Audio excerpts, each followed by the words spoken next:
How are you? Really good. Thanks, Josh. Thanks for having us. Sounds well. Thank you. Good. Thanks for coming down. Pleasure.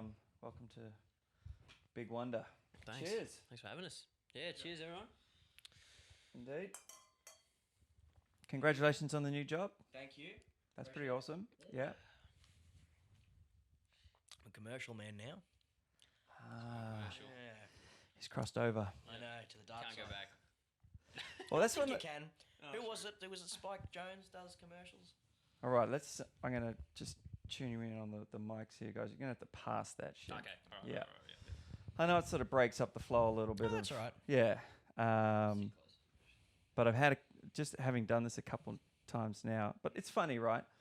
You can be sitting across from each other, and I've got feedback on my thing. But then when you're talking and you go like this, all of a sudden I can't hear that person. Okay. You know what I mean? So, anyways, this is one of the awesome trials and errors of trying to work out how to run a fucking podcast.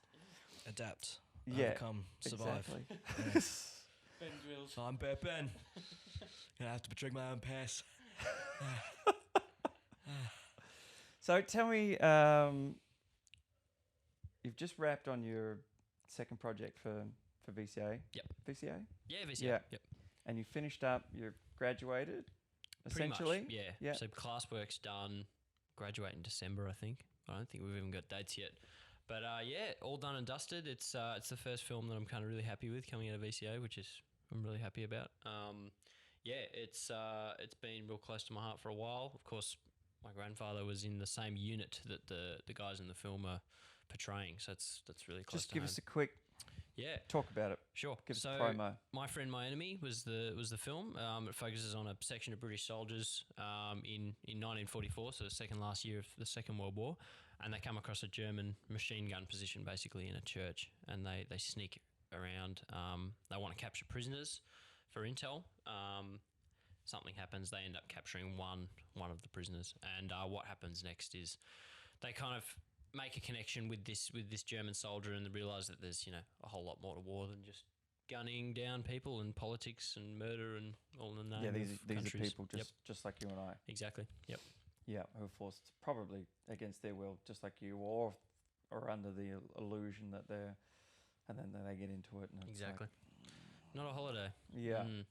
A lot of them thought that way though, which is fair enough at the time. Like you hear a lot of the stories, and it's like you're on this farm or in some crappy little abode somewhere in the countryside, and army life, even if it's going to war, is far better than living at home. You get 3 meals a day, you get clothes. Where do I sign up? You get to travel the world. Yeah, it's far. So when they think of it like that, you go, oh, okay. So you can, I reckon, completely understand some of the mindset back then. And you shot it as well too, Ben, right?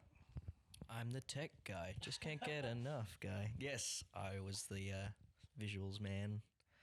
Yeah, shot on the Aria mirror, which was pretty fancy. That was, and that's provided by. Yes, yeah, free of charge. We were just looking at prices for maybe future films. What are they? $750 a day, no lenses, just the base camera by itself. And what is it to buy a 50? Oh, I think it was the camera itself is what? 90 grand. 90K, but that's the cheap part. The lenses, the lenses are like. Oh, we were at a production house the other day for an excursion at Swinburne, and he was talking about lenses that were like 50 grand each. So a kit of 5. And what is it that you're paying for? The glass, or just basically the aperture? I capability? mean, and then look, he was showing us on this. There was this projector he shut up, and he turned the lights off, and there's a big diagram filter that you put in, and it shows the sharpness and the distortions in each different lens. You got your anamorphic lenses, which squeezes the frame in, so it's got sections in this diagram slide that he's putting in this projector to show the distortions that anamorphic lenses have. And some of them, the edges are super blurred. It has a very distinct look. Some vintage lenses have different sort of distortions here and there, but the distortions were so minimal that I was just thinking, like, what's the... Why pay the extra? Yeah. Like, I know it's good getting, like, quality glass because, like Zeiss glass is very thin. It works great in low light because it's just high There's quality. not as much precision. Distance of travel. Yeah, so there's not as much noise in darker areas and everything. And I mean, but there's a lot of good quality lenses that can do that. I don't see the point in getting massive distortions. Well, I mean, yeah, each to their own. Yeah. I wouldn't mind trying to shoot on anamorphic at some point. It's very expensive. What? Explain that to me and give me an example of what you would use that for. So I'd like to shoot a music video with anamorphic because it's very. If a light enters an anamorphic lens, because it's squeezed, it has a massive flare effect. Okay. And okay. it's really. So dreamy a little bit. Yeah, and it's just. There's something about it. There's a look that I can't really put my finger on. Like I can imagine Terrence Malick might use. Yes, okay. I'm pretty sure he's an anamorphic man. Yeah. That and I don't know, just the satisfaction of saying I've shot on anamorphic lenses. That's always good on the cool. the CV. Yeah. Yeah. Yeah, I often throw in that I started in a dark room in the late 90s. You know, that's always a good start. Yeah, I've got zero desire to go back, but I'm glad I had a taste of it. You know. Yeah. And all the dermatitis that came with it. And, you know. Carcinogens. Yeah. Yeah, exactly. Yeah. So just to sort of recap, so that people who are listening know how we know each other, and you know we've sort of talked about it ad nauseum a little bit, but anyways, it's a good sort of building block for the conversation. Stringybark. Tell me where you guys are at with that now. So with Stringybark, so we've wrapped post-production as of maybe a couple of months ago. We had our premiere at Lawn Film Festival. There were an awesome bunch of people down there who... Which, let me just slide in really quickly. Yep. Biggest selling film in Lawn's history. Yeah, which is awesome. Yeah, really well received from what we heard. So we're really wrapped with that. But yeah, so we're currently applying for a classification. So it's taking a bit of time, bit of a process. How do they... I mean, they obviously they view the thing and then they have a sort of... I guess they accumulate how many times this happens, how many times that happens. Yeah. And how do they... what's the word I'm looking for? How do they go... Oh, now we're stepping into this territory on the violence. How do they quantify that? Like, I assume they have like their kind of criteria. So it's a board of, I think it's 5 or 6 people. I could be completely wrong. Yeah, and they sit and they just, there's the stuff like, you know, nudity, language, sex, of course, violence. And then I guess, yeah, there's probably like a certain amount of times where it ticks over, or, you know, if you know, if the C-bomb is thrown once, that might tick it over. I don't know. So we're waiting for a rating and then we can hit up the independent cinemas, hopefully. So that's, they're looking at it now? Yeah. Okay, cool. Yeah. And So you sent it on? Yeah. Oh, Yep. so you got the DVD done? Yeah. Oh. DVD's all done. Yep. Cool. So, yeah, it's all happening. So now we're waiting game. So. Yeah, sweet. And then? Yeah, so independent cinema release, hopefully soon. And have you got someone like that you're pitching to, or? Yeah, so we've got a few targets. Pivotonian in Geelong, they're like a great bunch of people down there. But basically any kind of independent cinema around Australia, we're gonna approach. I think it'd be ideal to kind of just spread it far and wide, especially up in Kelly country. So I spoke to a journalist up at where was he? He said he was near Stringybark. I can't remember the town, but it was Border Mail in Albury, Wodonga, I think. Yeah, and he said their cinema up there might be keen. Yeah, right. Beechworth has got a great vibe up there too. Yep. When I was doing my research to play Ned, that was the town that was had the best sort of, I don't want to say liberal vibe, but when I was talking to people and they're, you know, considered Kelly country and what have you, they were all pro this film. Okay. Whereas if I was having a bit of a session in Glenrowan, maybe I might have kept that one to myself. Yeah. You know, it was a totally different thing, and they were really like, "Oh wow, I can't wait to see this. Okay. This is really, really great. Yep. Sick of the whole Glenrowan hero, blah blah blah." So, and the party scene there was, like I say, was a much more welcoming vibe, I thought, and not as touristy, right, as well. Yeah, you know, because I imagine that might not fare so well too if you had it playing in the tourist mecca. Yeah, and they're all going, "Huh? That's true. Yeah, what? I thought he was a good guy. I was expecting Robin Hood." Yeah, I was surprised actually. There's a lot of American history YouTube videos that I've been watching, and they kind of just keep him as a criminal. Like, is that right? Yeah, I haven't seen too much glorification by the Americans. I'm surprised that they know Yeah. anything, actually. Yeah, I mean, like, you know, they have like some poorly done animations, and it's like Right. the real Iron Man. And it's like cringe. But You yeah, may they think it kinda started in 2007, but really, it was 1870. 1878.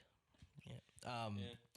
But yeah, they kind of just go over the facts, and it's no romanticizing. It's just kind of And that's what. there was an outlaw, but because of Australia's history with anti-authority, it's like, well, outlaws are good, apparently. I don't know why, but yeah. A guy said to me the other day, which kind of got my goat a little bit. He found out that we'd done the film, and he went, "Oh, well, you know, I'm patriotic, so you know, I support Ned." I went, "Oh," and you think we're not, just because we're looking at the facts of this, you know. In fact, I feel like I'm more patriotic. I'm going for the guys that have kind of.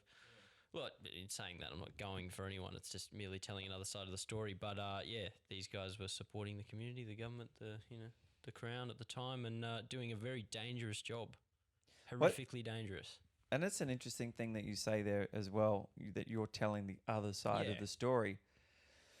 I kind of feel like there's really only one side. You know, it seems pretty black and white. Yeah. Do you know what I mean? Even though it was a long time ago, it's like, I mean, you're a criminal, you kill policemen.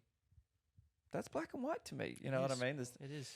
It's a little different if this copper was beaten on you and the whole town saw it and it was written up and whatever. There happened to be like. There's so much questioning in the air, you know.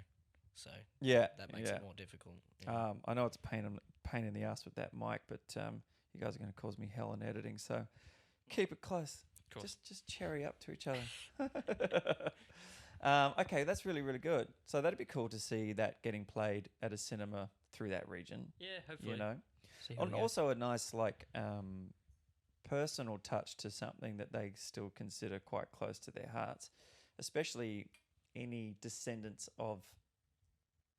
I don't want to say like the family members or whatever, but even the non-supporters that have tales handed down from that side that you don't get to hear so much. When we were presenting the research, there was plenty of non-supporters. Yeah. So for them to see that film come through there, I reckon would be pretty awesome. Yeah.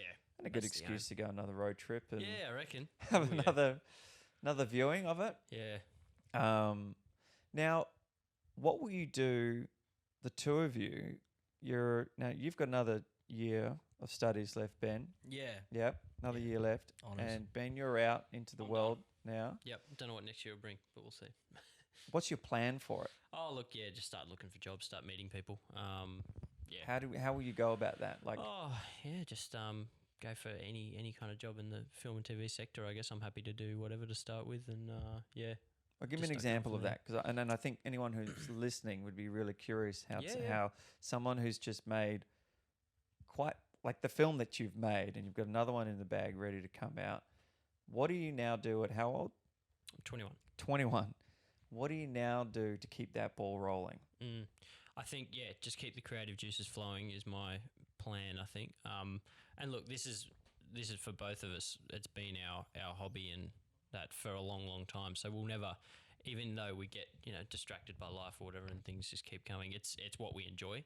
So I feel like if I couldn't stop doing it really, I'd have to be doing something, for the both of us. No, for sure. Yeah. For sure. So yeah, just keep cracking, keep reading. I like to read, which kind of generates my thoughts as well.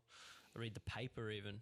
I sit down and I think, I'm going to read this because I'm going to learn something and, might generate some thoughts. So in terms of, just keeping content going, I think we'll always be doing that. But yeah, in terms of jobs, like I'd love something in the administration, production, pre-production kind of role. For a Yeah, production company or something. Yeah, I'd Yep. be maybe looking at something like that. Even just, I'd be happy to be a runner. Just start meeting people. Just do your time a little bit and, Yeah, and get for on the sure. ground Yep. and Start get the from the bottom. logistics down. For sure. And with your short film that comes out of VCA, and like you must be using this collection of footage now as hey, this is what I've done and what have you. But also, will you sort of look for or network with writers who are looking for a director and stuff like that? Have you got a sort of plan for that? I don't have a plan about it for it, I should say, but yeah, like there's a lot of people coming out of this this sector in uni, and yeah, a lot of people ready to network and just start meeting people. So yeah, I just want to meet as many people as I can through whatever means, and yeah, just start building up our bunch of mates. I guess that's what I refer to us all as. But yeah, even this last year's been great. Kind of crewing for my classmates. I've met a whole lot of new people. Met people through because of course Ben and I are at different unis. So it's been great meeting people from another uni that will all eventually be working alongside each other. So it's yeah, I think it's all about networking really. Because you guys have got a really sweet little crew that you guys do projects together. Great on bunch of people. Like they're really, really awesome. Yeah. I mean, I've said this a bunch of times. I said it on the last podcast we were talking about. In my limited experience, the rarity of having a cast and crew like Stringybark, and in a humble way, use my own film as an example of the polar opposite. It was a fucking nightmare from the get-go, fraught with problems and creative differences and people dropping out and all kinds of shit. Whereas yours was a piece of cake. And I think it that seemed like for mine. And no, it definitely was. And that I put that down to people wanting to work with people. And I think no matter what you go into, I like to think of it as, if you put your heart on your sleeve, you're as friendly as you can be, people will gravitate towards wanting to work with you, even if it's that's giving their time or whatever. So, and I like to think that we handpicked the best kind of group of people that we could spend our time with and make something with. So that it was all down to them really. Yeah, and even to interesting just how the universe works and what have you in terms of how I came to play Ned, having auditioned for someone else and telling you I can't be close to horses. And the serendipity of that, and then Ben Watts coming into it and missing your email and then finding it later, and your guy pulling out, and and all respects to everyone. Ben was the perfect fit. He was awesome, and he was so good. Yeah, all that stuff was it just felt like one of those moments where it was like, this is meant to be, and you can't plan this stuff. Yeah, great bunch of actors that we worked with. Yeah, it's speechless really how awesome you guys were. And I thought, just dialing back to your other film, Saxon was an absolute smash in Fantastic. that short. I thought he was so perfect for it. He crushed it. He did, and you'll see him very shortly on the screen. But yeah, he's so fellow VCA boy. But yeah, met him through the Stringybark process, and yeah, he said he'd kind of dabbled in the German accent, which he delivered. He did. I did like 3 weeks of it in TAFTA for this 6-minute monologue from. I want to say it's called Duets, but I'm probably wrong. It's an old play. And then there was a film with, God, I always forget her name. And I just said it the other day, and I was so impressed that I'd forgotten it. What's the chick from Sound of Music? Oh, yeah.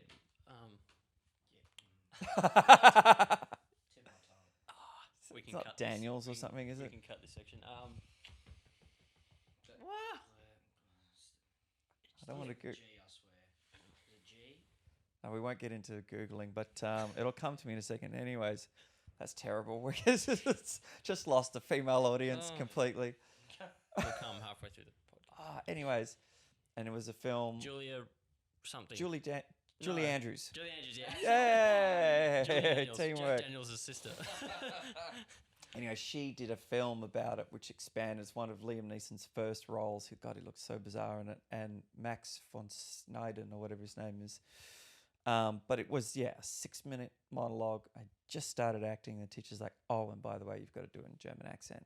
It's tough, dude. It's really, really tough. Yeah. So, and I feel like with that role, like it's do or die with the accent. Otherwise, it just comes through as, you're not genuinely German. But, he smashed it. It was unreal.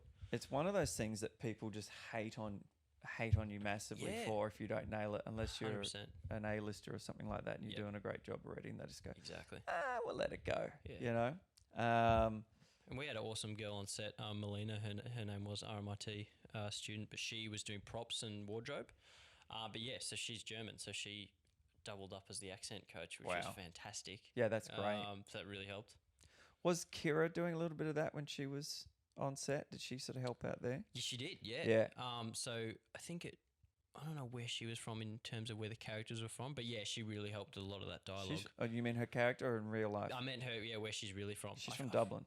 Yeah. Okay. So I think Lonigan, his character was from Dublin originally. So Constable Lonigan. But yeah, we put the guys through. A couple of sessions of accent coaching with a VCA girl by the name of Linda. She was doing Irish accent coaching. But yeah, Kira certainly helped on set too, which was good. Nice. Yeah, she said to me after, because obviously we worked together and she worked on Lauren and those show rule pieces and that, but we were talking about the accents and what have you. And I sort of said to her, so how did I go? She goes, you did really well. You managed to get that little bit of northern in there that he where his family's from. And I was like, oh fuck, I really thought he was all southern. I did all my very best to get rid of it, because originally it was the only Irish accent that I could do was a northern one, and I could feel myself gravitate to that all the time. So then I desperately tried to get rid of it. She's like, oh no. And I was like, I mean, awesome, totally meant to do that, fuck. Ben, talk to me. Yes. So you've wrapped. You've got a year left of. Where are you? You're going RMIT. Swinburne. Sorry. Yeah, that's right. And what's the rest of the year? So I'm shooting 2 films early on in the year, 2 grad films. And you don't know what they are yet, of course. I do. Oh, you do? Yes, scripts Can are you all talk done. to me? So there is an Indigenous horror film. Get the fuck out. I know. I haven't really heard No of it one's being done done except you could possibly call that Jane. It's not. What was the one shot down in Tassie with the girl from Northern Ireland? The Aboriginal fella, and they're running through the forest, and there was all the rape scenes, and everyone. Jennifer Kent. Yes. Everyone cracked up about it. Some people laughed. I haven't seen it. I don't know that it steps into the horror category, but it's fucking brutal. Babadook director Jennifer Kent. Really? Yeah. Is that new? New. Yeah. It was just at I'm getting a one-way ticket to that Sydney cinema. Film Festival. People walked out. Well, that's the thing I so want to brutal. see. That's the thing I want to Yeah, see. yeah, I've got yeah. a film to mention later about people walking out, but we'll keep that for later. So that's an Indigenous horror film by my good friend and fellow uni student Matthew Hargraves. So that's an Indigenous horror. That's a new one, and it's certainly Feature. No, short. Yeah. So both shorts. Both shorts. Yeah, Yeah, cool. yeah. And the other is a film called Bitten Tongue. That was called In the Light, by the way, because it features a mythical Indigenous creature that cannot go into the light, and it's trying to get 2 people around a campfire. Yeah, right. It's set in the 20s. Jesus. I know. Yeah, awesome setting. It hasn't been explored too thoroughly. I mean, Sweet Country was probably the closest thing I could think of. That was a beautiful film. I haven't seen it. Warwick is great. Yeah. Warwick Thornton, Indigenous director. Yeah. Oh, yeah, That was yeah, shot yeah. beautifully. Here. The Is that with who's the old boy in that? Sam Neill? Sam Neill. Okay, Yeah, that's in that Sweet one. Country, yeah. Oh, Okay. yeah. Yeah. Great film. Yeah. You Okay. haven't seen it yet? No, I haven't. Oh, man. Is Brian Brown in that as well? Yes, he is. Yes. Okay. Yeah. Yeah. I really want to see that. Oh, God, it's good. Yeah, It's okay. good. And the other one is called Bitten Tongue, directed by Braden Thompson. No relation to me. And that is about a Australian soldier who his heart and soul is in the army, but he develops epilepsy, and he starts to steal the seizure suppressant medication so he doesn't get on record, so he doesn't get kicked out of the army. He has to make the decision whether he should leave for the benefit of the safety of everyone, including himself, or keep pursuing his dream and hiding his illness. His dream of going to war. I mean, that's an interesting fucking dream, isn't it? Yeah, it is war, yeah. Certainly not a dream I've ever possessed. Yeah. It's zero interest, man. I mean, there's a little bit of like, put me in prison. I'm not fucking going. a bit of temptation inside me in sort of having that worldwide adventure experience. I read somewhere it hit the nail on the head. It was every young man is seeking something to test themselves. I thought, that explains it all. That's so true. It's that primal inside of a man. I guess so, yeah. Yeah, you think back to our roots. It's like you wanna do what you're supposed to do, and So but I don't think it's too kind of strange to have that need. But not. No, not, I don't think not it's strange at all. I yeah. totally get it. It's Yeah. just not one that I've ever Yeah. had. It's you hard know? for us. Like I remember when 9/11 happened, Yeah. and like I was a door-to-door salesman in Scotland, Wow. and saw it through someone's window and whatever, and everyone's like, "Oh fuck, we're going to war." And as soon as I got on the phone, my mum was like, "You got to come home. You're definitely going to be going to war, and this is bullshit." And I'm like, "I'm not fucking going anywhere." A, my 2-year working holiday in London has just started, so I'm not leaving. And B, I really don't think I'm going to war. No. I was like 60 kilos at that point, and like 20, and I looked about 10.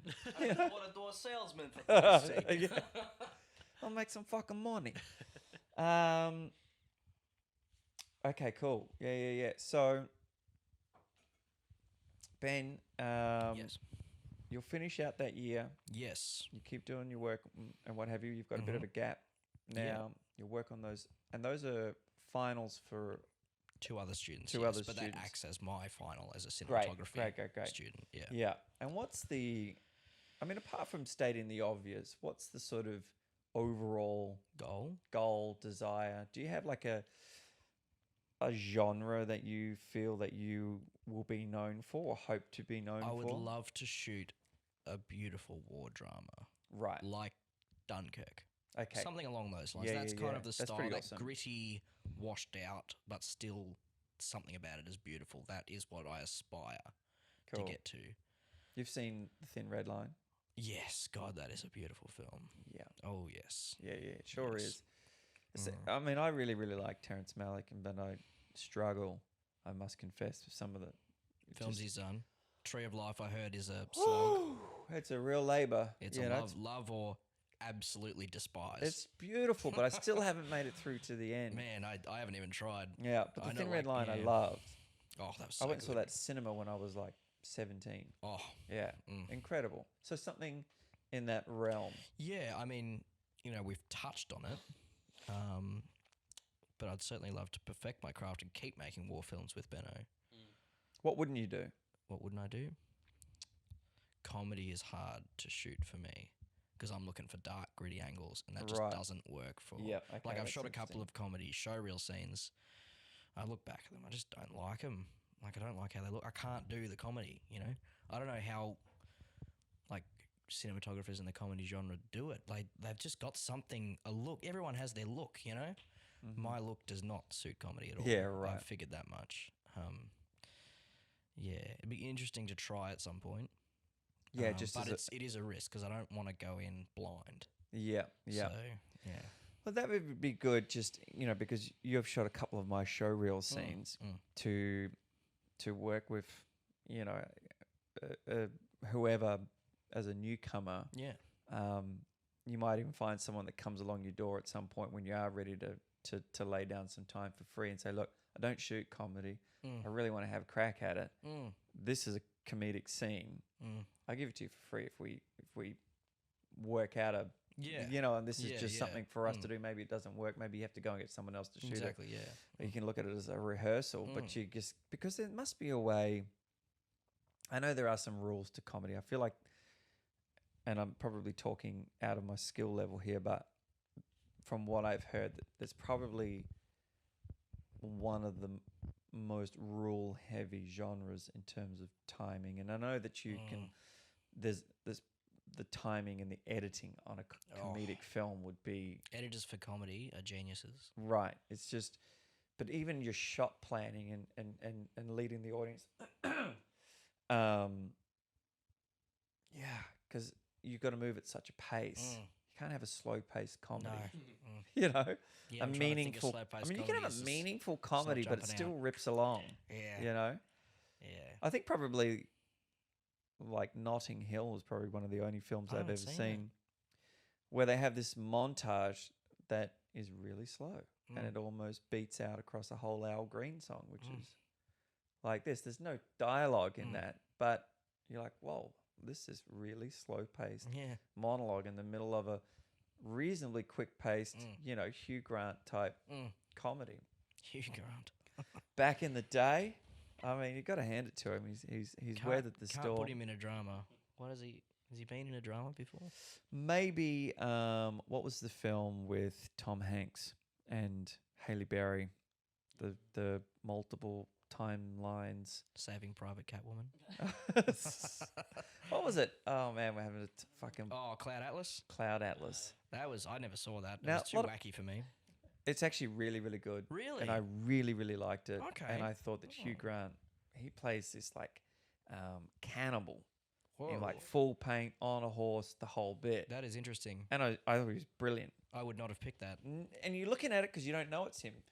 I And- think some of the best casting comes out of someone who you don't think, like you think, no, they couldn't. It's the best. They couldn't do a It's drama. the best. Then yeah. they put him smack bang in the darkest drama possible. I mean, Vince Vaughn did all right in True Yes, Detective season 2, I was as very- much as that was an awful season in comparison to the first. I reckon if the first didn't exist, it would be good. But Right. because the Hey, first that's a season really was so interest- yeah. incredible, that was probably when I finished that series, and I was just left speechless in the thing. That's what got me into cinematography. I thought it was The Revenant. I think cinematography specifically, Right. just because True Detective, and I found out Adam Arkapour is a VCA graduate. He's the cinematographer of True Detective, so I thought Oh, if he can wow. do it as an Australian I can Melbourne, fucking do Melbourne it. person, then I can do it. you Yeah. know? Yeah. And then I think if it was easy, everyone would do it. So that's why you got to kind of put up with the slogs, Yeah. the long hours, all that kind of stuff. No, I really liked Cloud Atlas. I thought he was great. Originally, Bruce Willis, no one wanted to see him in Die Hard. 'Cause Really? He was a comedian. Yep. You know? Was he? What was he Yeah, in? he was in I haven't seen much of his early Blind stuff. Date. Is it called haven't Blind seen it. Date? No, No. Moonlighting. Moonlighting was a TV show with Mm. Sybil Shepherd, and it was a comedy.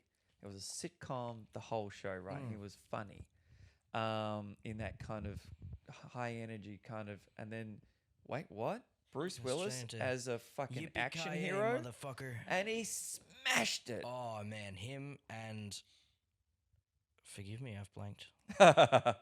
Rick, Oh yeah, Snape. yeah. Oh yeah. fucking Jesus. Alan Rickman. Yes, Yeah. that was a stellar performance. Right, that and this was. he was his breakout at like 45. Yeah. He didn't start until he was like my age or maybe a little older. Yeah. Like, I think he was an accountant or something. No, maybe an architect, I think. And he was like, you know what, fuck this. I want to be an actor. Man, I think he might have dabbled when he was a kid. He has the face, the voice, everything. The voice is the best. Oh, Have you heard Benedict Cumberbatch's version, like impression?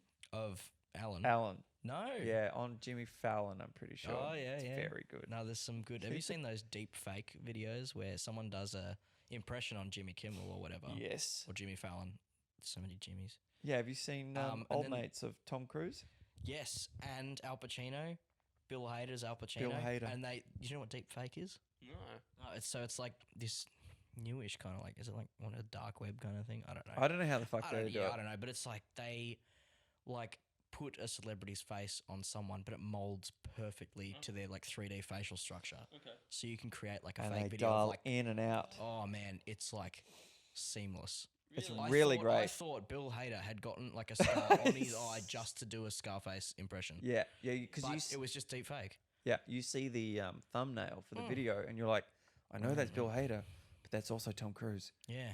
Holy fuck! But it's only like, it's like subtly done that you go, wait, is that Tom Cruise? No. No. And some of it's amazing. One day I'll have Dangerous. this podcast set up Dangerous. like Joe Rogan, where we've got the screen, and I've got a producer there, and we can just bring up shit and check it out. Yeah, that'll be really that really would cool. That would be dope. That would. That'd be pretty awesome. So that's cool. So you're going to stay in Geelong, and you're going to keep plugging away at that. Keep plugging away, filming Yeah. ads and then just keep making films with Benno. Yeah. Keep making films with any of my uni mates that need their films shot and they like my style. Because, I do have a specific style, I think. 100%. Yeah, and I love your style. I think it's fucking brilliant. Appreciate it. Yeah. Where's that one?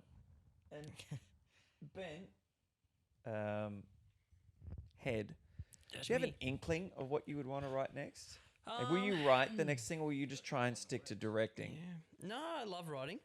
I love Do you? writing, and I like to think that I will direct the strongest if it's something I've written. Of course, that can't always happen.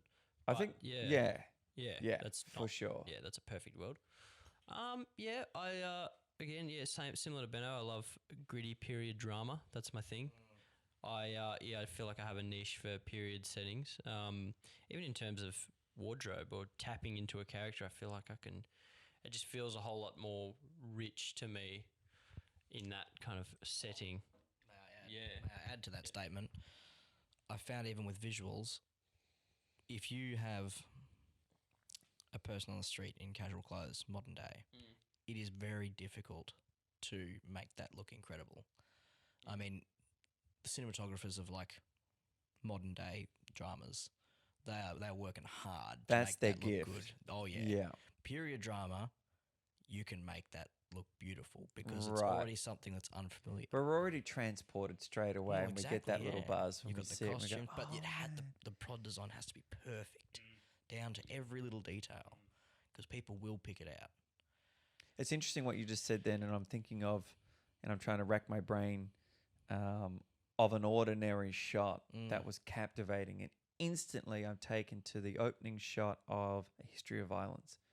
Have you seen A History? Oh, what's the opening shot again? It's just that Beautiful tracking film. shot of him going into the little shop where the little girl is to collect more water, Yeah. and he ends up murdering those two people Oh, in there yeah, or yeah, whatever. yeah. And old mate, his buddy, is in the convertible driving along with him. Viggo Mortensen, yeah, and the Dude. what's his name?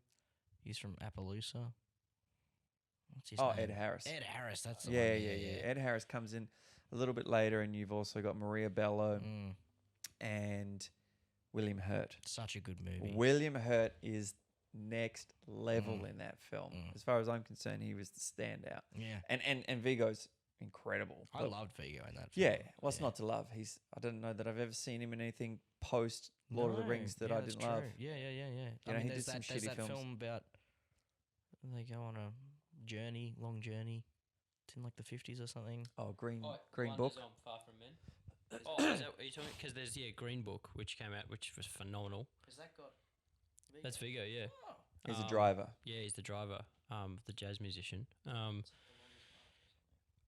The one with Cody Smith McPhee that you showed me. What's that one? Long Road? The Road something. The Road, yeah. Oh, Yeah, The no, Road oh, with The Charlize. Road. Oh, that was good. Woo! That was heavy. Heavy. That's one of the Lovely. heavier films I've seen.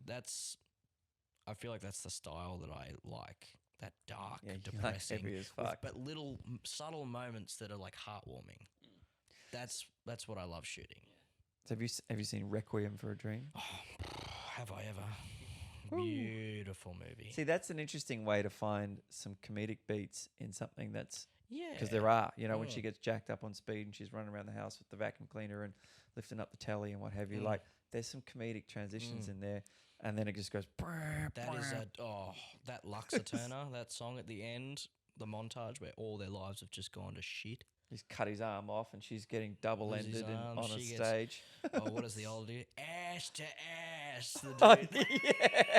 the creepy dude at like the sex party with bloody It's Jennifer Connelly, Yeah, and who's that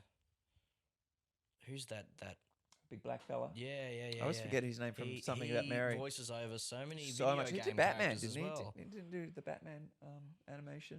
Did he? Oh, he might have, yeah. Yeah, he's in that, I'm sure. Yeah, and he was in have you seen Behind Enemy Lines? Yes. The second one. No. He's the Are trainer. you kidding me? I know. I couldn't believe he went to something that kind of low budget because it was pretty low budget. Because the first one, First one, Gene Owen Hackman. Wilson. Owen Gene Wilson, Hackman. he should do more actions. Oh, By the way, did you see the one incredible. that he did about is it Taiwan, when he's there with Lake Bell and he's an engineer, and then there's a coup and they have to get out, and Pierce Brosnan is like this CIA fucking loose cannon that helps get him out. It sounds like Argo, but it's not. It's not at all. Forget I said that. It's modern day, and it's really, really great, and it's him, like you saw him in that film, and it's actually the same.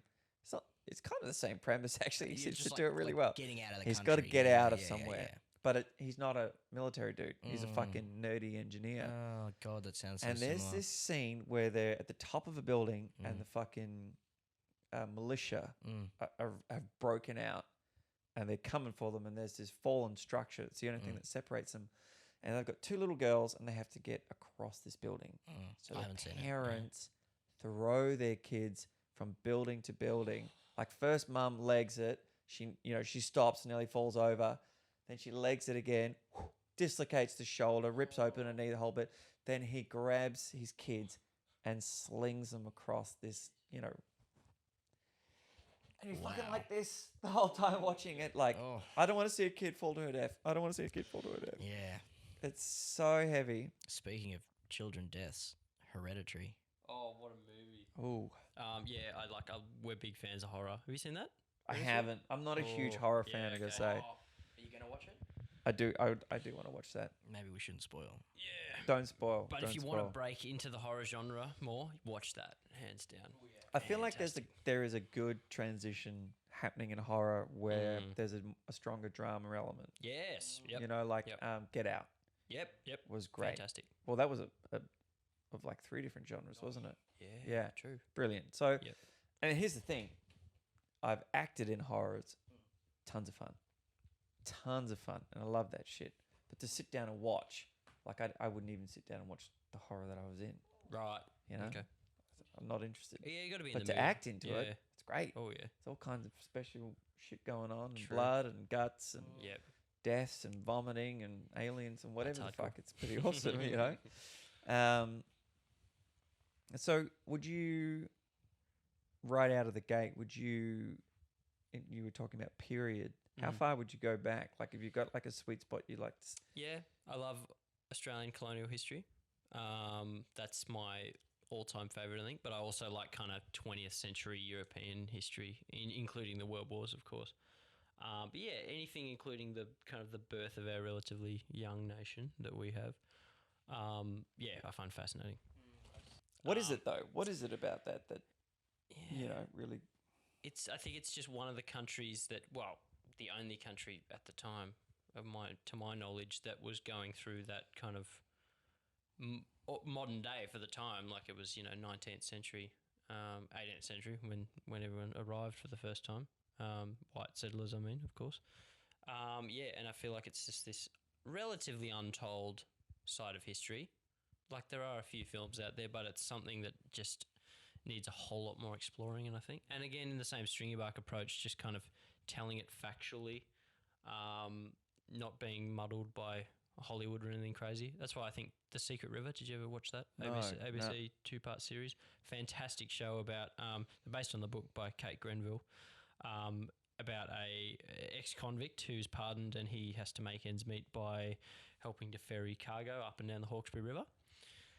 And he eventually buys the business off his boss, and he kind of settles his family out in the bush out there, and then they just literally have to build their cabin and just live off the land. And it's fascinating, and just living with the locals and just coming across the dangers with aggressive white colonial inhabitants around, and convict farmers and the natives, of course, and fascinating. My last guest, James, and I don't know how to say his last name, Vegta, I think is his last name. Anyways, he is actor, filmmaker, same deal. He's working on a film at the moment that he's been percolating for a while. If memory serves me, he's got a sort of maybe a couple of drafts in on a script. I forget the name of the character, but any historian who happens to be listening to this podcast will know who the hell I'm talking about. He was an Australian white settler in like Seaford? Is it Seaforth or Seaford? Seaford, I think, rings a bell. Peninsula sort of way. That sounds right to me. And I'm going to be misquoting him and getting my facts wrong, but I get the essence of it right. He was a white settler. This is way back, and he did a split. He didn't want to be part of the colonization or what have you. Along that little journey, he found a spear. I'm really connecting some loose dots here, but he found this spear, and then he stumbled across an Aboriginal, what's the word? Burial mound? No, like a whole bunch of Aboriginals. Oh, right. I don't know if they use the term clan. Or... No, tribe. Okay. And the spear was owned by a shaman. And now I'm pretty sure that he wasn't given that spear by the shaman. He just came across it somehow. And they believed that he was the reincarnation of that shaman. This is like the William Buckley. He said, "Yep, done. Yep, That's him. yep." Yeah. William Buckley. So he's Yeah. writing a film about that. Ah, okay. Yeah, and we Oh, talked about awesome. it a lot Yep. on this last podcast. Okay. I didn't say William Buckley. It was in my head because we talked about another film about this Australian fella who studied with Van Gogh and did all this major trips around the world and did all this art and what have you. And I thought that was his name. But anyway, so yes, William Buckley. So Fantastic. he's written a story about that. Now, I think stories like that are really Oh, quite incredible. And my father-in-law actually, I thought about you guys for this one. He was telling me he would love to see a film made about, and I do not know his name, but he was in the First World War and he was Korean descent, if I'm not mistaken. And he was a sniper for the Australian Anzacs. Billy Singh. That's the man. Yep. And the Turk, whoever that he was faced off against. Yeah. And they reckon somewhere in the vicinity of 300 kills. Yes. And no one has ever talked about it. Or, I mean, Yep. I'm sure there's some books and what have you, but Yep. a film about that would be epic. Crazy story. Yeah, Yeah. and if it was ever going to happen, now's the time. Yeah. You know, when diversity is key. Exactly. Yeah. He features briefly in the Channel 9 Gallipoli series, Billy Singh. Oh, really? But yeah, he remember when Cody Smith McPhee's character goes to become a sniper? It's like for one episode, I think, and he meets the kind of the old hand in the trench that shows him what's what. Yeah, so at the end, and he goes, "Oh, you know, Corporal Singh or whatever his name is." Yeah, and he but there'd be a feature in that. 100%, 100%, and I'm sure that there is some filmmakers in Australia who have some kind of connection to the whole story culturally, ancestrally, that give it a little bit more poignancy and what have you. I would love to see a film like that. What did you guys think of The Proposition? That's got to be... Uh-oh. Yeah. Uh-oh. Haven't seen it though. Get the fuck out. I know. I've been meaning to see it. I can't find been it meaning- anywhere. Huh? iTunes. Oh. It's going to iTunes, cost you yeah. $4.99 to rent it. Oh, see, no, I always go for the DVDs. I like DVDs. Yeah. It's I'm- old fashioned, but I Come do on, love buddy. it. I do love a good DVD or Blu-ray even.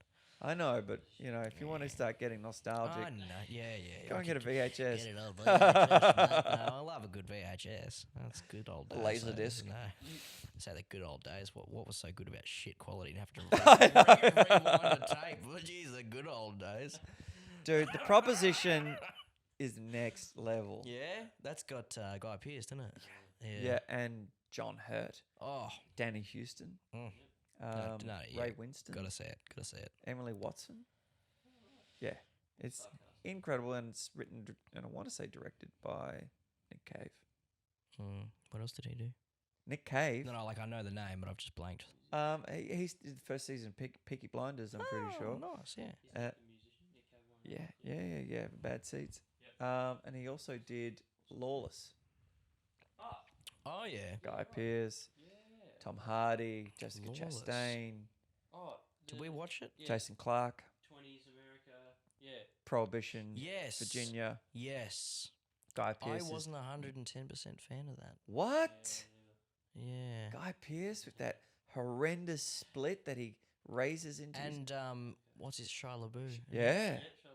And Mia Wasikowska, whatever her name is. I'm sorry, Mia, I'm probably pronouncing that terribly. If you're listening. Yeah, I hope you're listening. Yeah, What were you a fan of? I don't know.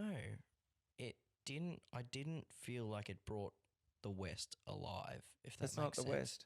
Not the West. Like, what would you call that? Just the Prohibition era. Oh, right. Yeah, but this is out of the city Prohibition. These are the bootleggers that made all the booze that the don't know, gangsters why- distributed. I know. We finished the movie, and we were like, Yeah. I recall that. Yeah. I think It's a true story, by the I way. don't want to comment 'cause I can't remember. Yeah. Get that closer to your mouth. Yes, sir. No comment on Lawless. Yeah, no, should watch it again. Go have a rewatch. Yeah. Yeah, I mean it's a true story, which I think is Mm. really fascinating. That's cool. Jessica Chastain's brilliant. Guy Pearce is next level. Mm. Musing over films. And what about the international route? Do you guys have plans to go and do some time in LA and Canada really exciting for us. Yeah. We've got plans to kind of in the next couple of years just kind of move there. I've got a cousin over there at the moment, doing really well. I think- Toronto or Vancouver? I'm thinking Toronto. But yeah, she's. I think the figures is something crazy, like what they do over there in a month or a week or something crazy is the same amount of films that in Australia we do in a year. So it's like stuff being churned out everywhere. Oh, dude, and do you know what? The population of Toronto is like a quarter of the population of here. Right. Yep. I need like a fact check afterwards, but Yeah, we were before we found out we were having a baby. Mhm. We were going to move Right. because Kira went, and she Oh, was of like, course. "You got to go." Mhm. You know, and then I started looking at population in terms of ratio of work and jobs, and that Mhm. population is nothing compared to here, Right. with way much more work. Okay. Both her cousins are crushing it. Like her little cousin was just on Handmaid's Tale. Really? Oh yeah, Whoa. she's got a full 3-minute scene with Nuts. what's her name? Elizabeth Moss. Yes. Is that right? Okay. Yeah. Wow. And apparently Netflix is building a studio there. Okay. So we were like, Yep. and then, wah, baby. Still in the pipeline though? Yeah. It was always, we knew that we could get pregnant any day. Yeah. And I said, look, I'll put this on the back burner. Mhm. If we're going to have a baby, there's no way I'm going to uproot Erica from all of her family with a newborn. Yeah. And that's just how it goes, you know. But it's definitely part of the plan. I mean, ultimately, if someone or somehow I managed to get a visa for the States, that's a done deal. But I feel like Canada is probably an easier inroad because the ratio is much greater in terms of talent and work and what have you and population, you know. But in saying that, when I was living in New York, you know, I'd be auditioning twice a week. Right. Whereas here, maybe once every 3 weeks, Mhm. you know, and the population of New York is half the population of Australia. Yeah. Yep. True. So if that gives you any indication of ratio, Yeah. you know, it was, Yep. but there's so many people, competition's so fierce. For me, I don't give a fuck about competition. I just care about getting into the room and just being able to have a go. Yeah. That's I can't control the rest. You know, I can control what happens before and during. Can't control the rest. And the more times I get to have that control over what might be is better. Mhm. But here I have zero control because there's fucking nothing happening. And you know, I have actors, friends who are actors like Anthony Sharp, and they're auditioning more, and that's great. But they're not auditioning as much as they should be for their skill level. Yep. You know, and that's one of the, as you know, every Australian creative knows, it's that's part of the grind. Yep. And you listen to like a lot of the podcasts that I listen to, which have been a huge inspiration for this podcast, like Dax Shepard, Armchair Expert, and he talks about struggling for 10 years, and he did struggle for 10 years, but at the same time, how he defines struggle in terms of a working actor and how we define struggle are two totally different things. You know, he's like, just making enough to live. Shit. That's a game changer for an actor here. Mm. Just making enough to live from acting. What? You're successful. Yeah. You know? Yeah. They don't consider that being successful until they're on a billboard. Like here, it's like, God, if I booked enough commercials to pay my bills or enough spots, I'm That'd a be great. full-time actor. Mm. I'm good to go. Mm. You know, the rest is gravy. Yeah. Like, yeah, it's a whole different thing. Yeah. Yeah. Cool beans. Well, lads, I really appreciate you driving up from Geelong and Oh, it's a pleasure. spending the time. And It's been an honour having a to chat. be on the podcast, and you know, it's just been great. yeah, it's doing good to this see whole you thing. again. And Yeah. I'm stoked that you're into the next phase with Stringy, and I really hope that we can get that into a cinema, and because that'd be cool too, just to see it against a new audience again, and then ultimately. It'd be great to see it on like SBS on demand or something like. I feel like that's the platform that's perfect for it, right? Any sort of proper Aussie demanding service would be perfect. I'm just going to throw this out to the masses, and I'm going to put you on the spot for a little second. I did pitch you on an idea a while ago, but this is what this show's about. So let's just put it out into the ether. Yep. I did feel, and it's only because I'm so invested in the story and I think it's so great, but for selfish reasons too, as I explained to you, I would love to expand that, and I'm getting older and it might not have happened. I think that's one of the little niggles that came from, I won't say his name because I don't remember it, but hacked me for being an old Ned Kelly. But if someone of any position is ever listening to this podcast, I would love to see that story expanded within hours of the event. You know, just to show. So someone out there, Ben has said that if a couple of $100,000 came his way, he would step back into the hot seat and reshoot the rest of that film. But wouldn't it be so cool if you got to see them struggling to find arms? And don't agree with me if you don't think it's cool. And then seeing the boys at their little hidden hut and all of that. And even if it was just like even if you didn't sabotage your grand entrance, but then you have these sort of backtracks where you have this non-linear sort of, if that's the right expression, but just to show how unprepared that they were and how prepared he was and them and McIntyre's struggle afterwards. God, I'd love to see that turned into a feature. Wouldn't that be sick? Yeah, I think it would be phenomenal too. It would just need a whole big injection of cash. A big injection of cash. Yeah. And that's, ultimately what this podcast, I hope, will become is a place to just float these ideas into the ether. Because I would hate to see, this is what I would hate to see. I would hate to see someone come along in 3 years seeing how well your story tracked, being that it's fair game story, and going and doing that. And you guys not being at the helm. Yeah. Because it's such a great story. Yeah. And you are so on point for being the first to that party. Yeah. You know what I mean? Thanks, dude. Thank you. Yeah, and it's been a wild ride, and it's. I would love to revisit. Currently, I think being at the stage we were, only a year ago, it's not much different now. But yeah, I think we broke out media-wise, and I think it got the attention that it could have at that stage. I feel like might be a different story if we had another crack at it, being that we've kind of got a bit our names out there in the media now. But could be in the pipeline. It fucking would, dude. Let me just say, because here's the other thing. If you went overboard with cash, you would lose continuity. You would have to match that film if you were going to expand it. It wouldn't be that expensive. I'd do it for free. I'll hold you to that. That's a done deal, man. That is out into the ether now. I would do it for fucking free, no matter what the state of my career. Yep. I just think that it'd be so awesome, but it's still it's not to say that it isn't awesome.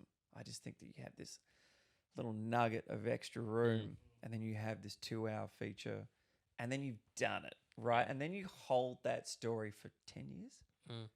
What is it? 10 years between Ned's and this one? Oh yeah. Do you know, or Ned Kelly or whatever? Yeah. But if it's that's what I have to say about that. Yep. Nice.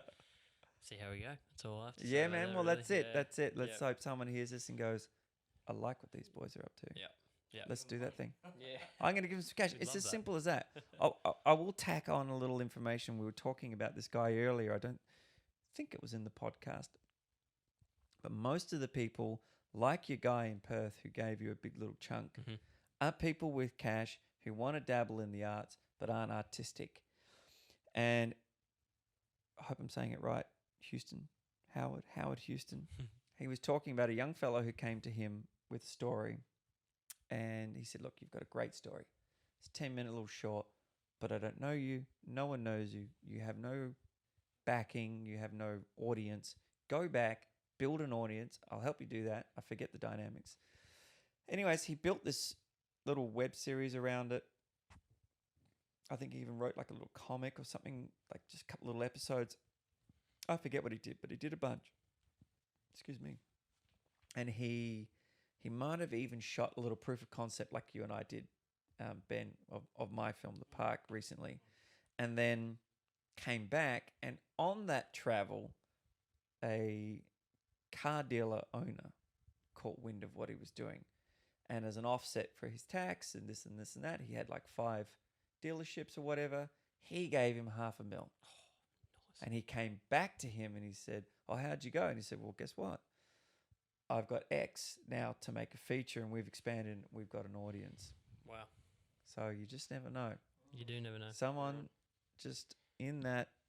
I don't think I actually also told you I did some photos for a guy recently who bought the home that the boy who Ned Kelly rescued from the river was raised in. Right. Yeah, and showed me all the photos. It's a heritage site, and they bought it as their home. Wow, okay. Yeah. I reckon Ned actually pushed that kid in. Sounds about right. And then rescued him just to get the sash. Yeah. That makes so much sense. On that note, Adios. good night. Thanks for having us. Thanks, guys.